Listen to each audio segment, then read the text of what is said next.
السلام عليكم. قصة النهاردة قصة تفاصيلها مهمة أوي. قد تكون غريبة على بعض الناس اللي ما سافرتش ولا شافت حاجات غريبة في حياتها، وأنا من حظي إن أنا شفت القصة دي بنفسي.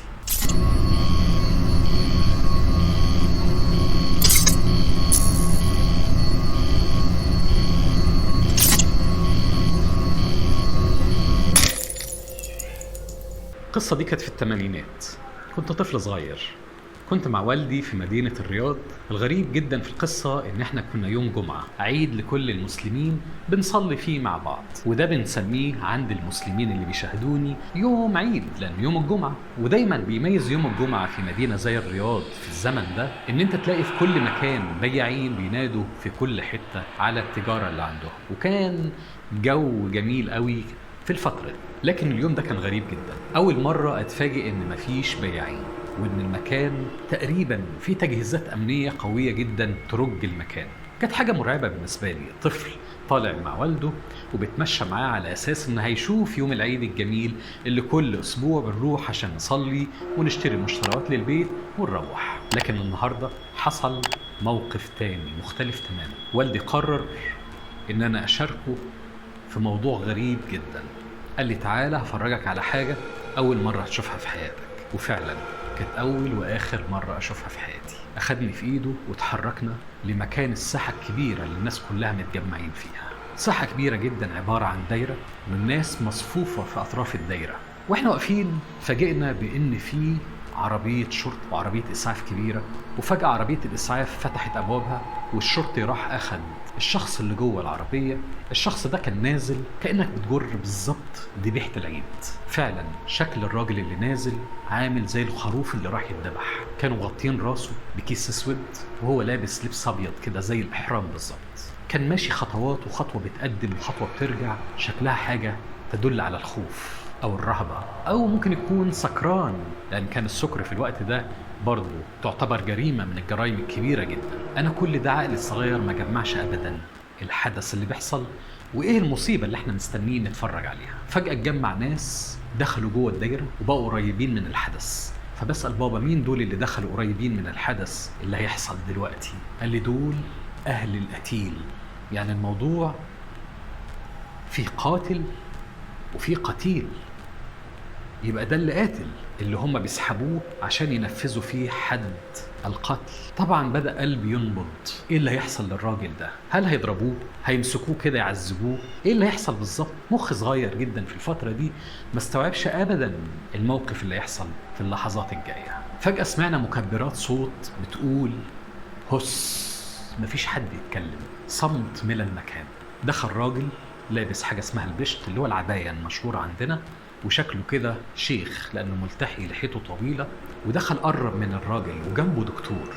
تقريبا الدكتور ادى للشخص اللي كان بيسحبوه زي الخروف ده حقنة أو حاجة تقريبا عشان تقلل انفعالاته، فبدأ يكون أهدى شوية من الأول. وسجد على رجليه وقرب منه الشيخ وبدأ يطلب منه يقول الشهادتين. مشهد غريب جدا. بعد ما تم والولد ردد الشهادتين، الشيخ انسحب هو والدكتور، وقفوا في جنب الناس اللي المفروض دول أهل القتيل. وفجأة دخل الراجل ده ملامحه فعلا مرعبة جدا. كان شخص أسمر البشرة طويل، هو الوحيد اللي في الناس اللي موجودة حاطط في جنبه سيف. دخل قرب من الشخص اللي ساجد على الأرض وطلب منه يرفع راسه شوية. الراجل اللي على الأرض بتردد بيتحرك ويحاول يرفع جسمه. الراجل اللي واقف سحب السيف. صوت السيف وهو طالع من جرابه لغاية دلوقتي مش ناسيه. فعلا مشهد قاسي جدا، رغم انه بيحقق العدالة، لكن منظر يوجع قلبك طول العمر. أدركت إن ده السياف وإنه هينفذ دلوقتي حد القتل، إن هو النفس بالنفس. وانتظرت اللحظة إن السياف بعد ما طلع السيف من جرابه إنه بالفعل هينزل بالسيف ده على رقبة الشخص اللي مرمي على الأرض. فعلا السياف ما كدبش خبر ورفع السيف لأعلى درجة وهينزل بيه على الشخص اللي قدام. إلا وصوت ملا المكان اصبر. كان صوت غريب، حد غير الناس اللي كانت موجودة. حد اخترق الصفوف ودخل في وسط الناس وقال له اصبر قبلت الدية. السياف نزل السيف جنبه وناس بتزغرت وبتهلل. موقف غريب جدا. أول مرة أسمع في حياتي حاجة اسمها الدية.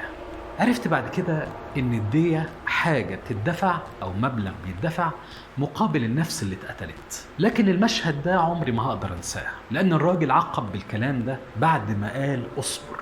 فعلا قال أنا حبيت أدوق اللي قتل ابني مرارة طعم الموت. حب يدوق القاتل قد إيه إن القتل شيء صعب. عشان كده الشرع حلل الدية، وده شيء مهم جدا إن إحنا في نفسنا نكون عارفين إن في القتل ممكن ترد القاتل بإنه يدفع دية ويترحم. طبعا القانون بياخد مجراه، ممكن يحكم عليه بسنوات عشان يتحسن سلوكه تجاه الآخرين. لكن الغريب في موقف نيرة والقصة اللي موجودة مع محمد عادل موضوع مش قادرين نفهمه. الأم قالت أنا ما طلبتش دية، وأهل محمد عادل ناس فقراء على قد حالهم، يدوب اليوم بيكفي يوم، وقالوا احنا ما قلناش هندفع دية. مين ده اللي فجأة كده هيتبرع وينقط ب5-6 مليون عشان عيون محمد عادل؟ قصة غريبة جدا، مستنين أحداثها تكمل عشان نعرف الموضوع هيوصل لفين. بس برضو ما نستغربش، الناس الذكية أكيد فاهمة حاجات كتير هنحاول نفهمها دلوقتي. القصة كانت قصيرة بس فيها حاجات لازم نعتبر بيها ونعرف إنها مش سهلة أبدا. النفس بالنفس، غير كده نفهم ليه وعشان إيه. سلام.